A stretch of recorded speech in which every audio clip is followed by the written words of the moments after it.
আচ্ছা, আপনাদের সবাইকে শুভেচ্ছা জানাচ্ছি। আজকে আমাদের একটা স্পেশাল মিটিং ছিল উপদেষ্টা পরিষদের। স্পেশাল মিটিংটা আয়োজনের উদ্দেশ্য ছিল আমাদের যে নারী ও শিশু নির্যাতন দমন আইন সেটা আমরা দেশের বর্তমান পরিস্থিতিতে যেভাবে ধর্ষণ বেড়ে যাচ্ছে, বিচারের দাবি উত্থাপিত হয়েছে, সেইগুলি বিবেচনায় রেখে আমরা অ্যামেন্ডমেন্ট করার জন্য এখানে বসেছিলাম। সেখানে আমাদের এই আইনটার ব্যাপারে নীতিগতভাবে এটা গ্রহণ করার সিদ্ধান্ত হয়েছে। আমি ডিটেইল কিছু বলছি না, আরও কিছু ব্যাপারে সিদ্ধান্ত হয়েছে। সিদ্ধান্তগুলো আমাদের মাননীয় পরিবেশ উপদেষ্টা রেজওয়ানা হাসান আপনাদের বলবেন।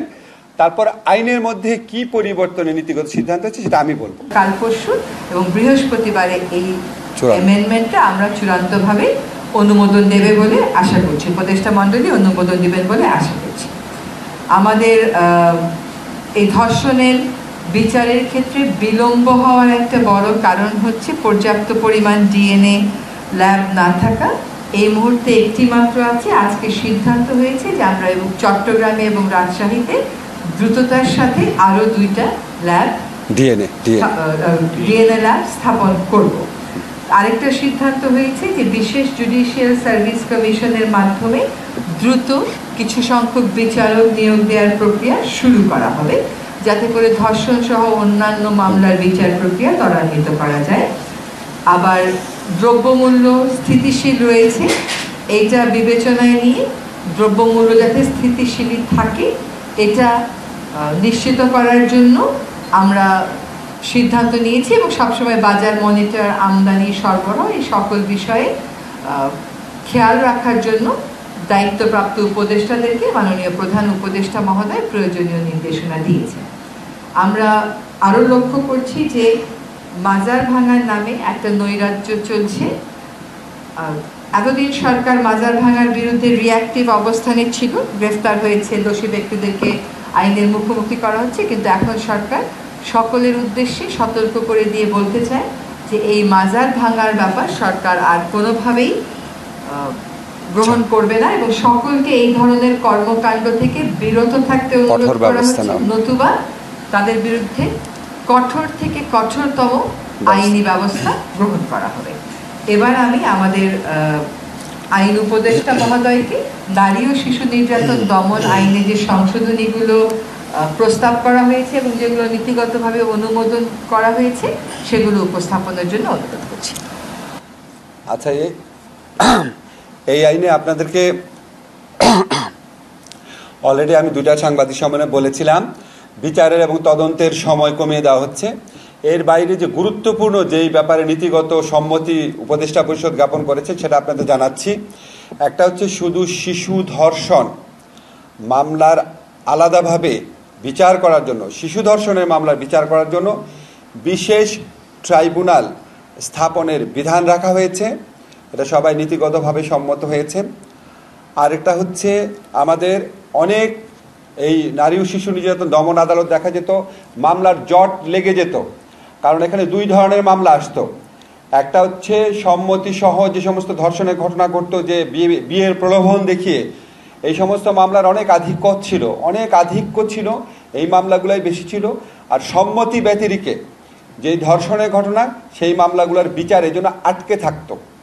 সেই জন্য আমরা এই আইনের মধ্যে বিধান করেছি বিয়ের প্রলোভন দেখিয়ে সম্মতি নিয়ে, প্রতারণামূলকভাবে হোক বা বিয়ের প্রলোভন নিয়ে হোক, সম্মতিক্রমে যেই ধর্ষণের ঘটনাগুলোর বিচার সেটা একটা আলাদা অপরাধ। আর হচ্ছে সম্মতি ব্যতিরেকে মাগুরার ক্ষেত্রে, বরগুনার ক্ষেত্রে যেই ঘটনাগুলো ঘটেছে সেই ধর্ষণের ঘটনাগুলার আলাদা একটা অপরাধ হিসাবে এখানে আইডেন্টিফাইড হয়েছে। এবং দ্বিতীয় শ্রেণীর যে অপরাধ বললাম সম্মতি ব্যতিরেকে যে ধর্ষণ, সেটার ক্ষেত্রে বিচার এবং তদন্তের সময় কমানো হয়েছে। আমরা এটার উপর সর্বোচ্চ গুরুত্ব দিচ্ছি। এছাড়া আমরা ধর্ষণের মামলার ক্ষেত্রে কিছু ডেফিনেশন এনেছি। ধর্ষণের মামলার ডেফিনেশন পরিবর্তন করে শুধু পুরুষ কর্তৃক না, যে কোনো ব্যক্তি কর্তৃক ধর্ষণকে শাস্তিযোগ্য করা হচ্ছে। এছাড়া ধর্ষণের সংজ্ঞাটাকে ওয়াইড করা হয়েছে, বলাৎকারকে এর মধ্যে ইনক্লুড করা হয়েছে। যে কোনো, আমি খুব বিশদ বর্ণনা যাচ্ছি না, আপনাদেরকে শুধু বলতে চাচ্ছি বিএনডব্লিউএল এর মামলাতে যে ডেফিনেশনটা ছিল সেটার অনেকাংশ এখানে আনা হয়েছে। শুধুমাত্র প্রকৃত মানে পেনিট্রেশন না, যদি অন্য কোনো বস্তু ব্যবহার করা হয় বা আপনার পায়ুপথে বা যে কোনোভাবে যদি ধর্ষণ করা হয় সেটাও আমরা ধর্ষণের শাস্তির আওতায় আনছি।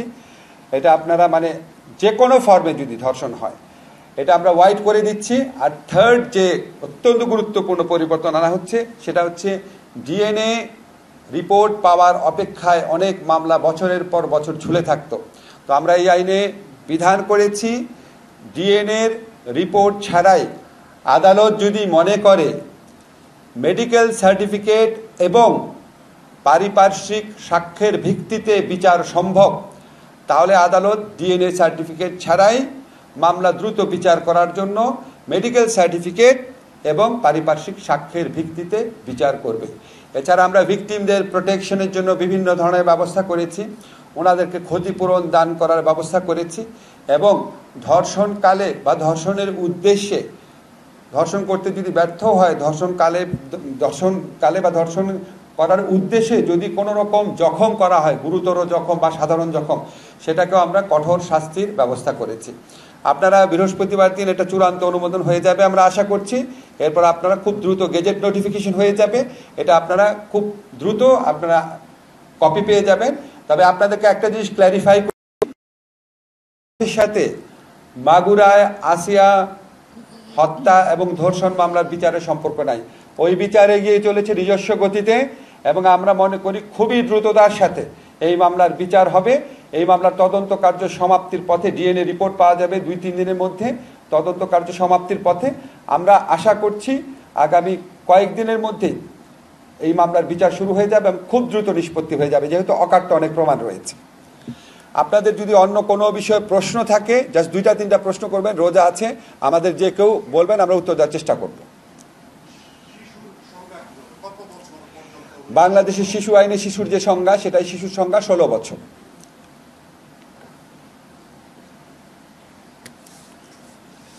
আর একটা কোশ্চেন নিব।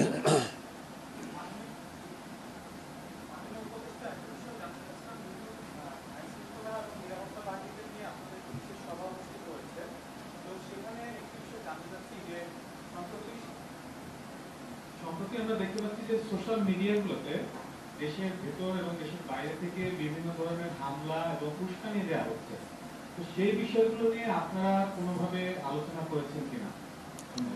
আমরা পার্টিকুলারলি এটা নিয়ে আজকে আলোচনা করি না, কিন্তু আপনি দেখেছেন এই সমস্ত ঘটনার ক্ষেত্রে আমাদের আইন শৃঙ্খলা বাহিনীর পক্ষ থেকে পদক্ষেপ নেওয়া হয়। আমাদের সবসময় কিন্তু পদক্ষেপ নেওয়া হয়, যখন এই ধরনের ঘটনা ঘটে আমরা পদক্ষেপ নেই এবং 2-একটা ক্ষেত্রে ব্যর্থতার ঘটনা থাকলে অধিকাংশ ক্ষেত্রে আমরা এই ঘটনাগুলো এড়াতে সক্ষম হয়েছি। আজকে সার্বিকভাবে শৃঙ্খলা পরিস্থিতি রক্ষার বিষয় নিয়ে আলোচনা করা হয়েছে। এখানে আমাদের প্রধান উপদেষ্টা বক্তব্য দিয়েছেন, আমাদের পরিবেশ উপদেষ্টা রেজওয়ানা হাসান বক্তব্য দিয়েছেন, আমরা বক্তব্য দিয়েছি। আমরা একটা কথাই বলেছি, দেশের এই সংকটময় পরিস্থিতিতে আমাদেরকে আরও বেশি দায়িত্বশীল হয়ে, উদ্যোগী হয়ে সবাই মিলে সমন্বিতভাবে কাজ করতে হবে, এটাই মূলত বক্তব্য ছিল। আপনারা যদি কাজ শেষ করে দিই। জি জি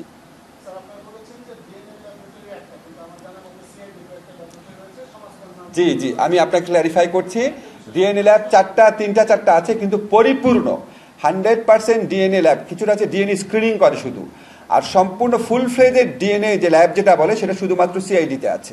বাকি যেটা আছে ওটা এদের শুধুমাত্র ডিএনএ স্ক্রিনিং, যেমন মেডিকেলেরটা ঢাকা।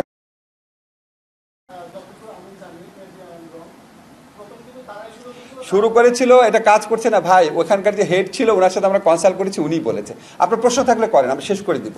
আমার মনে হয় শেষ।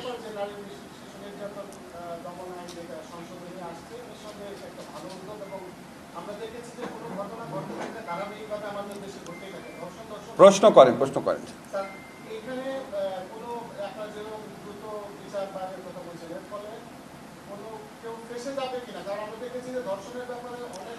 ও আচ্ছা ফাইন, আপনি যখন প্রশ্ন করেছেন আপনাকে একটা কথা বলি, মিথ্যা মামলার ক্ষেত্রেও এখানে একটা কঠোর বিধান আছে। আগে বিধান ছিল যে মিথ্যা মামলায় যারা ভিকটিম তাদেরকে অভিযোগটা জানাতে হতো। আমাদের বিচার সম্পন্ন হওয়ার পর কোনো বিচারকের যদি মনে হয় উদ্দেশ্য প্রণোদিতভাবে মিথ্যা মামলা দেওয়া হয়েছে, তাহলে উনি স্বতঃপ্রণোদিতভাবে ব্যবস্থা গ্রহণ করতে পারবেন। অ্যাবিউজ হতে পারে, হলে আমরা লক্ষ্য রাখবো, দরকার হলে পরে আবার আইনের পরিবর্তন হবে। আপনারা সবাই ভালো থাকবেন, সবাইকে আমাদের 3 জনের পক্ষ থেকে ধন্যবাদ।